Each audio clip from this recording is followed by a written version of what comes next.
Hello friends, आज की इस वीडियो में हम जानेंगे कोहिनूर हीरे की कहानी। यह बात तब की है जब भारत पर खिलजी वंश का शासन था। अलाउद्दीन खिलजी पूरे भारत को जीतना चाहता था। उसने भारत में हर जगह अपने अलग अलग सेनापति भेजे थे। दक्षिण भारत के अभियान पर उसने मलिक काफूर को भेजा था। दक्षिण भारत में स्थित है तेलंगाना। उस समय यहाँ पर काकतीय वंश के शासक प्रताप रुद्रदेव का शासन था। इनकी राजधानी वारंगल थी।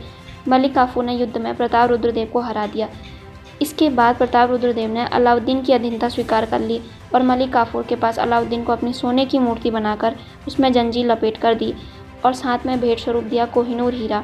यह हीरा हैदराबाद में स्थित गोलकुंडा की खान से निकला था। इसके बाद यह हीरा तुगलक वंश में गया, फिर सैयद वंश में गया, फिर लोदी वंश में, फिर मुगल वंश में।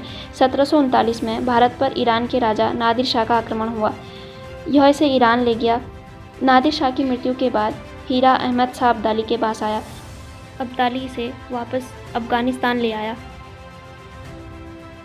फिर यह इसके वंशजों के पास रहा। अब्दाली का वंशज था शुजा शाह। जब वह लाहौर पहुंचा तो कोहिनूर उसके पास था।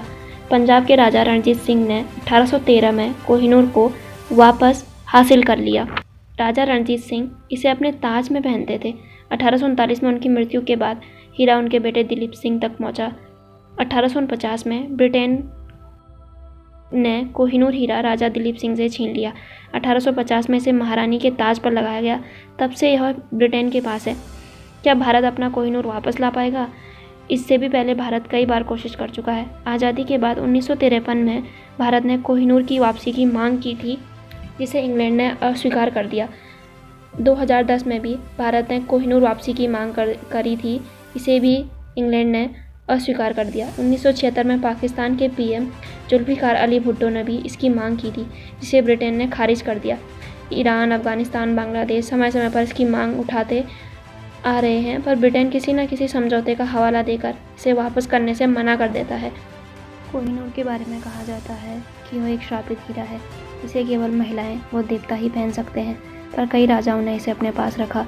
जिस भी राजा ने इसे धारण किया उसके वंश का नाश हो गया। खिलजी, तुगलक, सैयद, लोदी, मुगल, शाहजहाँ ने दिल्ली में स्थित इसे अपने मयूर सिंहासन पर लगाया था, पर शाहजहाँ को उसी के बेटे औरंगजेब ने कैद कर लिया और अपने भाइयों को मार दिया। धीरे धीरे मुगलों का पतन हो गया। फिर जब यह हीरा अंग्रेज़ों के पास गया तो धीरे धीरे अंग्रेज़ों का भी राज्य कम होने लगा। जिन भी देशों पर अंग्रेज़ों का अधिकार था वो अंग्रेज़ों के हाथ से छूटने लगे। फिर शायद अंग्रेज़ों को यह बात समझ में आ गई होगी। हो सकता है इसीलिए उन्होंने यह हीरा रानी के क्राउन पर लगाया हो। Thank you. मिलते हैं नेक्स्ट वीडियो में एक नई इन्फॉर्मेशन के साथ।